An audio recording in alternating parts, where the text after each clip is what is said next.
Okay, so let's kick off episode 5 now of Love Your Shelf. And today we have a guest. Emily is on vacation, and so rather than have her call in and do this, I thought, no, actually I've been wanting to have this guest for a long time, and it's Jessica Sowell. And, Hi. Thanks for having me. Yeah, so we're so glad. Jessica works for the city of Nacogdoches as well, and she manages the historic sites. And she's also a huge library supporter and library patron, and so we just had to get her in to take part in our podcast. So thanks, Jessica. I'm a nerd through and through, so I'm happy to be here. You're in the right spot. So speaking of nerds, so as a librarian, I have lists everywhere, and we're always like shopping for things. And so today I was making lists of things, and I saw my shopping list for summer that I've started, and I thought it would be hilarious to share it because it's so ridiculous. That's awesome. So maybe you can see if you can guess what our theme is going to be based on my shopping list. So we're buying things to make princess hats, which we haven't figured out what the actual name for those is, but you know what I'm talking about, Yeah. like the cone things. Mm-hmm. So princess hats, a red cloak, seedlings, a mermaid tail, princess dress, woodland creatures, and I don't even know what I meant by that, but I guess I'm assuming squirrels and raccoons, things like that, they get in your trash. But I don't know, like, did I want like to actual, live ones or stuffed Always. ones? Yes, or what? the live ones, absolutely. I think we should unleash some woodland creatures in the library. It would make it way more exciting. Oh, terrifying. Googly eyes, all sizes, obviously. A Mrs. Potts costume, a candy house, and tinfoil. Oh my goodness. So that's all going to feature probably in our summer programming. I can't wait to see the candy house. Like, I want real candy, though. Yes, and we're in the library right now, and you can actually see over there, that's the beginnings of our cardboard castle. That's awesome. That is pretty big. So keep recycling that cardboard, Nacogdoches. Yes, yeah, we're going to run out of here really quick. Anyway, so I just thought that would be funny and I know you have things like that too when you're making lists and people are like, what? Absolutely. One time we did a Rapunzel event at the Sternhuey Museum, and I had to buy like 40 things of yellow yarn and then make I think it was a 12-foot braid.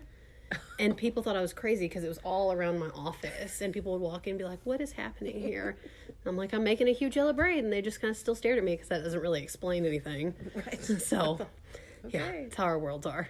That sounds awesome though. I'm sad I didn't get to see that. It was super cute. We had it hanging out of a second floor window, and everyone knew automatically what it was, but the whole makings of it was very confusing. We may have to recreate that because obviously we're doing a fairy tale type summer program. So. I can show you how to braid a 12-foot braid. It's hard, but it can be done. Well, we've done stranger things, I think. But, so anyway, I have been not reading as much as I normally do. I've been watching more stuff, but I have read a few things that I want to recommend as, part of our point here. That's what we do in this podcast. Tell you about our shelves. Right, exactly. So on my shelf this week was Recollections of My Non-Existence by Rebecca Solnit. And she is a brilliant writer. She's an essayist mostly, and so this is a collection of essays. And she wrote a really great, another book that is one of my favorites called Men Explain Things to Me. And Sounds awesome. So in that book, she describes that she was at a party, and met a gentleman who was explaining something to her, and then quoted her own book to her. And she said, well, actually, I wrote that. And he, anyway, you just have to read the passage. So, pretty fantastic. But I would definitely recommend it. I'd have to look into that. I have a hard time getting into essay books because I'm one of those, like, I start reading it, I get really invested, and then it's kind of over. Yeah. And the stories are wrapped up, which is great, but at the same time, I'm like, I want more meat to this. So Yeah. I always look for good ones because sometimes they're hard to find. Yeah, and sometimes in a collection, there will only be one that's good. Yeah. So So frustrating sometimes. that's where recommendations are handy. And another one that I just started, but I have high hopes for, is called Don't Tell Me to Relax. Sounds awesome. And it's so hard now because everybody tells you to relax about everything lately. Yeah. Oh, be calm, it's fine. The subtitle is Emotional Resilience in the Age of Rage, Feels, and Freakouts. So that's not one of my normal sort of selections, but it's one. It actually won't come out until later this year, but it's one that I got an advance copy of, which librarians get to do. Because you're special. We do. We're so super special. I have so many advance copies right now that I haven't read, but I'm working on it. But so when I opened this one up, in the first page, it quotes Joseph Campbell, which for our podcast listeners kind of ties back what we were talking about Bill Moyers recently. Anyway, so I thought it was funny that I've opened this up and Joseph Campbell was quoted there, and he said, "If you are falling, dive," which I really like that. I like that too. Yeah. So that way you take control of your circumstance. Exactly. Or, people might say lean in or whatever, that kind of thing. I think this is better than lean in. But yeah. And then he writes, the author is Ralph De La Rosa, and he writes about this experience that he had where every day he wakes up and he says this phrase. And the phrase is, being caught up in this world is like sleeping in a forest fire. And so... Again, that rings very true. Yeah, I was like, well, this is certainly very prescient. So I have high hopes for that book. I hope it's going to be good. Another one that I read recently, and we do have this one at the library. It's This Is Where You Belong, The Art and Science of Loving the Place You Live by Melody Warnick. I have a copy of that on my bookshelf right now that our wonderful Main Street director gave me Cool. a couple months ago, and it's on my to-be-read list, which is getting really long lately, but that's one of the ones I want to read here pretty soon as well. Yeah, well, shout out to Amy Mahaffey. Thank goodness for her. Right. So, yeah, it's good. It's and I'm not a Nacogdoches native. I was born in East Texas, which is, close enough. I mean... pretty close. Yeah. But... but now I have really come to love Nacogdoches, and I think it has a lot of character and a lot of characters. And yes, it does. So I thought it was definitely worthwhile reading. And then the last one I'll mention is, it's actually an audiobook that I was listening to, and I didn't finish it because I wasn't getting that into it. So this is not necessarily a recommendation. It's always so hard when that happens, too. It's a book called A Very Punchable Face by Colin. How could you not love it? Exactly. I was ready to. Yeah. But it's by Colin Jost, the guy who's on SNL. He does the Weekend Update. Oh, okay. But I think too many times, especially when young people and they write memoirs, they write them as though they're like every detail about their lives is interesting. Mm-hmm. Which maybe, like that could be. Yeah. But, like maybe you want that level of detail about, Margaret Thatcher or something, but I don't know. Colin Jost has made it there yet. So I found that to be the case too. I was also, now I can't remember the title, but it was Nick Offerman and Megan Mullally wrote a book together. Mm-hmm. And that was one I was like, this is going to be fascinating because they're hilarious people. Yeah, absolutely. But then they were just talking about and I grew up on a farm, and it wasn't that interesting. Yeah, and if you can't see them reading it or watch some or something like that, it's so hard because you want Ron Swanson to be the person telling it. Exactly. And sometimes it's hard to separate a real person from their character, especially when they're turned into an author then. Yes, and they take themselves very seriously too, which I thought was odd. That is odd, especially their characters on Parks and Rec. You would not think that. No. I just posted a Parks and Rec meme on Facebook this afternoon because I was thinking about this. But it's the best show ever. So, what have you been reading? My stuff's all over the place right now. Everyone always assumes since I'm in museums, like it's all historic fiction, which a lot of times it is. I don't read a ton of biography and history books because then it turns into this whole, now I've got to research this, and there's only so many hours in the day. But normally it's a lot of suspense and historical fiction and things like that. But lately, things have been just so heavy in the world that my genres have drastically shifted. They're a little embarrassing not to insult anybody that listens to some of these things, but it's just very different from what I normally read. I have been going crazy on y'all's audiobooks. The series I started listening to, it's a cozy mystery series, which I did not know that was a genre until... There are 11 million cozy mystery series. Absolutely, because I started listening to it's the Kate Bay Murder Mystery series, and it's by Harper Lynn. And so I was trying to figure out which book came first because they're not numbered. And so I Googled Harper Lynn, and she's written like a million of these. And I was like, okay, so I got to figure out which series I'm listening to. But I've been listening to her audiobooks on the Kate Bay Murder Mysteries because they're easy and they're light, and it's in like Kate Bay, Rhode Island or something like that. And, it's someone gets murdered every episode, but the little gumshoe lady who runs the coffee shop figures it out every time, and everything's resolved, and it's not bloody or scary or anything like that. So they're just so easy. Murder, isn't it? It's just a little murder. Yeah. They're not even gory about it. I think the audiobooks are like 4.5 hours long. Oh, that's short. Yeah, so I've listened to a few of them, and all of a sudden I'm like, I'm 6 books in. Like, how did this happen? It's been 2 days. So I've listened to a lot of those lately. I'm on the 3rd book of the Discovery of Witches trilogy by, Deborah Harkness. I'm trudging through that one. The first book was fantastic, which is actually Discovery of Witches. The second one, which is Shadow of Night, it's all set in Elizabethan England, which is great, but there's so many details in it. Yeah. That down to the clothes and how they walked and who ate where at dinner, which is fun, but after a while you kind of lose yourself in it, and you're just like, okay, I've got these details, tell me what the characters are actually doing. So I got through the second one, and now I'm on to the third one, which is, I think, called The Book of Life. Yes. And that one's very good, because we're kind of back to the present, and we have all the characters that we love are all back together and doing things. So those have been great. They're just really long. Yes. So they're a commitment. Yes. Yes. And I enjoyed those too. I actually, I read those. Or I guess I started that back when the first book came out. So, and then now there's a television series. That I saw the ad for the TV series, and that's what got me on the books, because the guy who plays the main vampire, who plays Matthew, yes. I can't think what his name is in real life, the actor's name. No, I can't either. But I think he's very cute. Yes. And I like him in a lot of other movies, so I was like, okay, he's really cool, and let's see what the book's about as well. And then I kind of started reading all of them. Yeah, both of the leads in that show are really good. So anyway, I doubled the recommendation for me too. Yeah, so those are good. And then I took one of y'all's recommendations that you posted on Facebook about the Dutch House. Oh, yeah.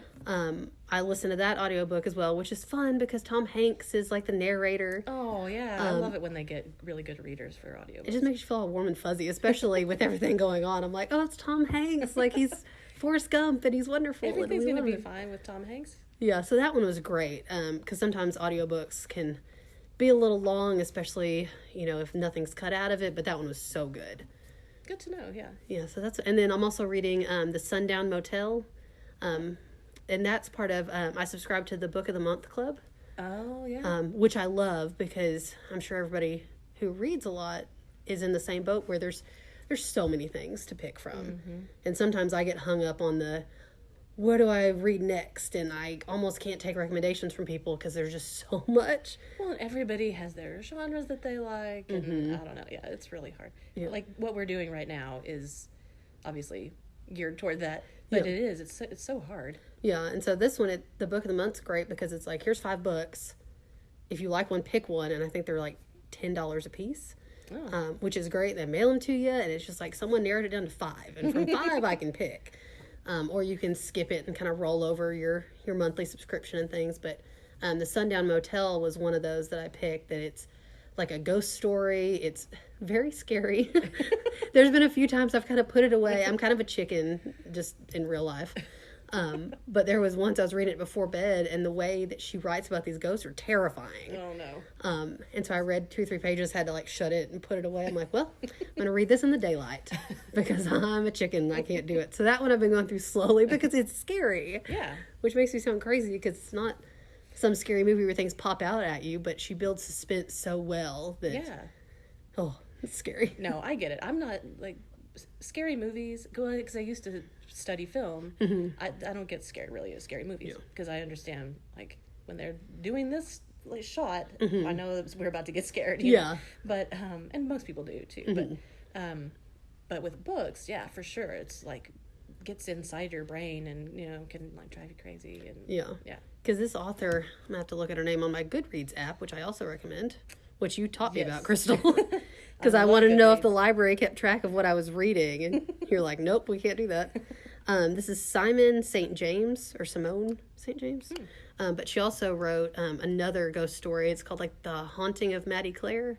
And that one's really good too. It's very suspenseful and a little scary and about ghosts, which is, again, not my normal thing I read, but it's been fun. Yeah. Well, that sounds really good. Yeah. Well, that's good. I'm excited. I'm so glad to get these recommendations myself, because then I know what I'm going to read. I've also been watching several things, as I said, kind of watching more stuff lately, and this series just finished last night, actually, or this week. I'm not sure if it was last night, but it's Mrs. America, and it's on Hulu, and it's a series. It's like a limited series. I think it's 8 episodes or 10, and Kate Blanchett plays the lead, who is Phyllis Schlafly. So hard to say her name. Oh. And so it covers, like, she's sort of the central focus, but all of the other characters are all like people who were involved in the fight for or against the Equal Rights Amendment, which is really timely now. So I'm sure you know that's in the news. But the cast is amazing, like. And I can't think of her name. I'm terrible with actors and actresses. But the actor who plays Gloria Steinem just does a spot-on job. And everybody's is just really good in it. And whichever political side that you fall on, I think that anybody would enjoy it. Like, I think you would it's like a real window into history, the late 60s, 70s. It goes all the way through the 80s. That's awesome. And so I recommend that. I'll one. Have to add that to my list too. Yeah. And then another one, and I kind of have like Discovery of Witches and this series that kind of similar to me in like how would I think about them or whatever. And that's Outlander. Have you read any of those? I've heard that's really good, but I haven't. So I read all the books years ago, and now there's a series out. It's in, I think this was maybe the 5th season. Oh, wow. I can't remember, which is odd since I just finished watching it. But it's also very good, and it sort of, you think, if you're not into genre, you might be like, oh, this is about witches and vampires. I don't know. I don't want to read that. Yeah. Or this one has some time travel in it. That sounds stupid, but... But they're really not, and they really are like you said, that you can delve into history and and also the characters and how they relate to each other and everything. So I recommend both the books and the television show. It's very adult only, though, I will say that. It's like, warning, do not watch this with your kids. Right. And then there's another cute one that it just came out. I'm not sure if they're going to have a second season. I haven't followed up on it, but Zoe's Extraordinary Playlist. My mother-in-law said that was good, because she's one of those that constantly has like a song going in her head. So she said that was a lot like it. Yeah, it really is, and it's got like they dance too. So that's awesome. So it's just like the character Zoe, just one day starts, like, everything that she sees just stops, and then everybody that's like present in the room or whatever just turns into this choreographed dance and song all around her. It's a flash mob all the time. Exactly. Sounds terrifying. Or fun, who knows. Yeah. And then there was a really, it's a spoiler, but there's a funny moment where she thinks it's that she's dreaming, but it's really happening. Oh no. Oh no. Yeah. And it's not really like dreaming either, but it just kind of like time stops, and then it's one person usually, like that she hears their song or whatever that they're singing. Fun. And so at first I thought, oh, this is a little cutesy and weird, but it turned out it's also heartwarming, and there's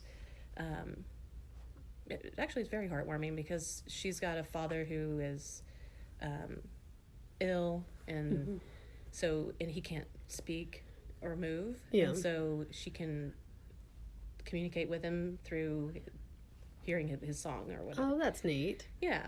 Anyway, so I recommend that. What about you? Anything going on? I just finished, and this was probably a month or two ago, watching The Good Place.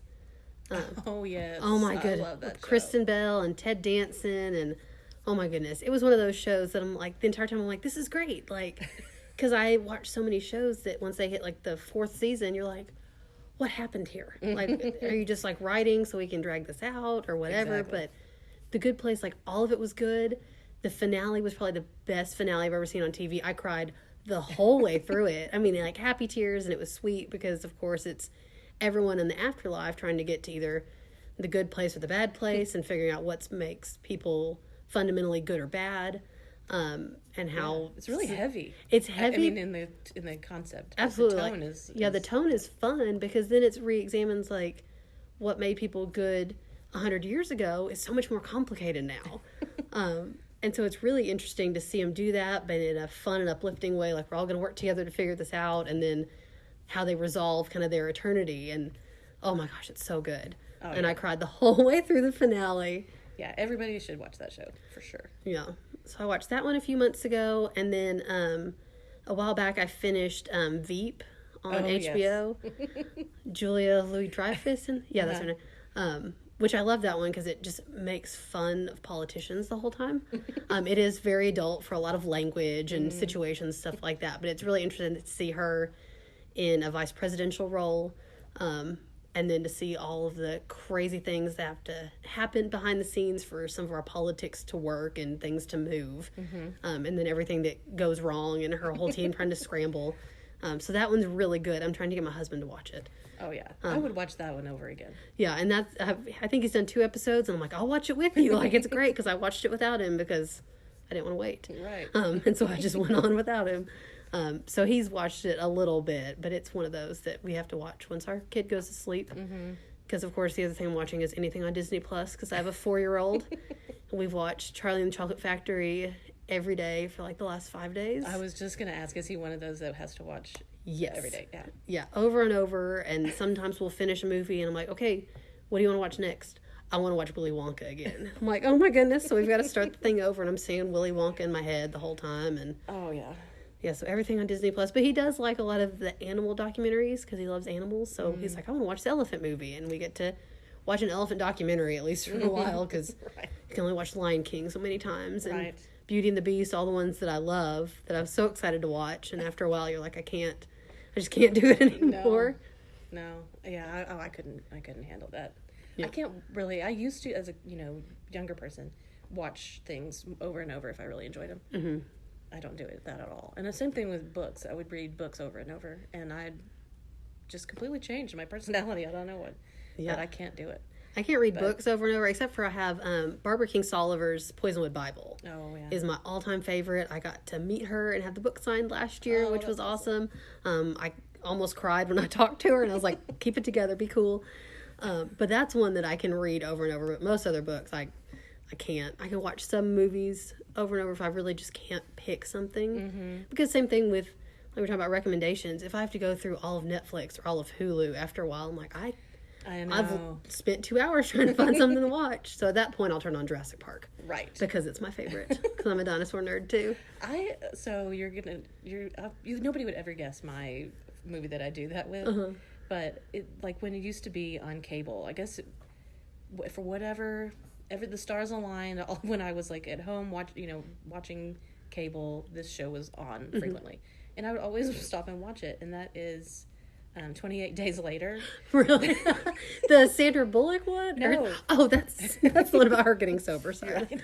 You're like, you just really revealed something. I was like, okay, I mean, whatever.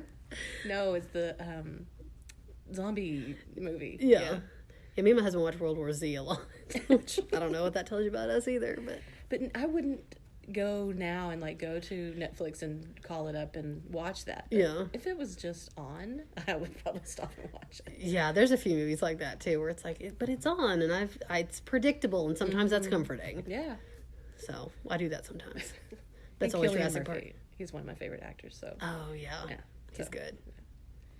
Anyway, Well, so usually what we do at the end of each podcast is we talk about something that's making us happy. And so I just happened to notice, and this was really making me extra super happy, almost giddy. I laughed and like giggled like a little girl when I saw that it was coming on. Is this Netflix series, Somebody Feed Phil? What is that? No. Oh my gosh, it is so cute. So it's this guy, Phil Rosenthal, who he made money like being the I guess producer of Everybody Loves Raymond. Like he created that show, and so now he just travels the world and eats, and he talks about it. Yeah, and he gets so excited about it. Like he's a 50-something-year-old guy. Yeah, but he's like a little boy. He just gets so excited about everything. Oh my goodness, and that's awesome. He's so sweet and nice, and like he's like the purest person on the planet. Which, anyway, it was just really surprising to me. My sister recommended it a couple years ago, and season 3 just came out like today.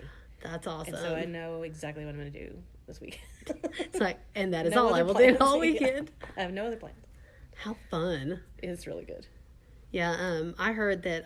I don't know if you listen to Revisionist History, the podcast with Malcolm Gladwell. He has, I think it's season 3 of the podcast, or 4. I don't know what season is. But the newest season is going to come out, I think, in the middle of next week, and I'm chomping at the bit for it because I love all things Malcolm Gladwell. I think he's so interesting because he's so much smarter than I am, and I'm just like, wow, I would have never thought this way. But yeah, his latest book, The Talking to Strangers. Yes. Yeah, that's on my list too to read. I just haven't got there yet. I really enjoyed it. I think, like, as he's writing, I think what's interesting about him is that he's really persuasive. So as you're reading it, you're like, yeah, okay, yeah, he's right. He's got this all figured out. You know, he's got all the answers. And then maybe later you go back and think, maybe there's a question here or there. But for the most part, it's really persuasive, everything he writes. Yeah. So. And he makes you, I mean, he at least gives you things to think about, or he's not a just different trying way to frame things, especially with the history, because we're taught so many things in history that then when you look back later, you're like, okay, well, maybe that's not exactly how it happened. Let's talk to more people or look at it from a different lens. So I think he's super interesting. I can't wait for the new season to come out. Yeah, no, I'm going to get on that. I haven't, it's been a long time since I listened to that. Yeah. But that makes me think of that Comedy Central, I think is the network that has Drunk History. Oh, yeah. I love that show. It's definitely a different perspective on historical events. And I always wonder, I'm like, are the people who are intoxicated, like, reading these things, like, when they're retelling it? They seem like they're just telling it. Because if they're just telling it, like, I am failing as a historian, because I don't think I could do that. No. I think I'd be like, I'm going to have to read this, because Lord knows what I'd come up with. Right. But they always seem like it's just off the cuff, and I really want to know if that's how it's produced or not, because I agree. curious. We need behind the scenes of that one. Exactly. I need to know if they've been briefed on these things and have cue cards that they're just reading these historical events off of. Do you have anything that's making you happy? Well, I'm excited about Revisionist History. I'm excited because our museums are opening up this coming week. Yeah, there's lots of things happening right now. We have the Durst Taylor Museum and the Stern-Huey Museum are opening next Wednesday for tours. We've missed our visitors, and of course we're taking our staff safety and our visitor safety into consideration. We're excited to greet people, show them some of the things we've been doing while we're closed, and visit with people as much as we can. Yeah. And to see how that goes. And it's beautiful outside, so hopefully at least people will come and enjoy the grounds, and people will get out and be active and see our parks and our, gardens, and there's so much to do outside. Right. So it's like at least we can get out and do something safely. Yeah. This whole month, the weather has been idyllic. I know it's not going to last very much longer, but... Because it's going to get hot really fast. But it has been really nice. And yeah, this weekend... Well, aside from watching Somebody Feed Phil, my plans had been to get out and walk and go to the farmer's market. So I would encourage people to do that. Absolutely. And they post all the pictures on the farmer's market Facebook page. Oh, I know. And all the tomatoes look delicious. And I'm like, we got to go buy tomatoes. I can't eat that many of them, but I want to buy all of them. I know. Last weekend they had peaches, I think, for the first time or recently. And everybody's social media feed was like, here's my bushel of peaches that I got. It's like, what are you going to do with that many? I hope you're making pies and giving them out or something. Well, anyway, thank you so much for joining us. Well, thank you for having me. This has been so much fun. Yeah, this is a blast, and we'll be back again next week. And we'll see who's going to join us then. I'm going to kick off Emily. I'm going to do it. Right. You hear that, Emily? You're fired.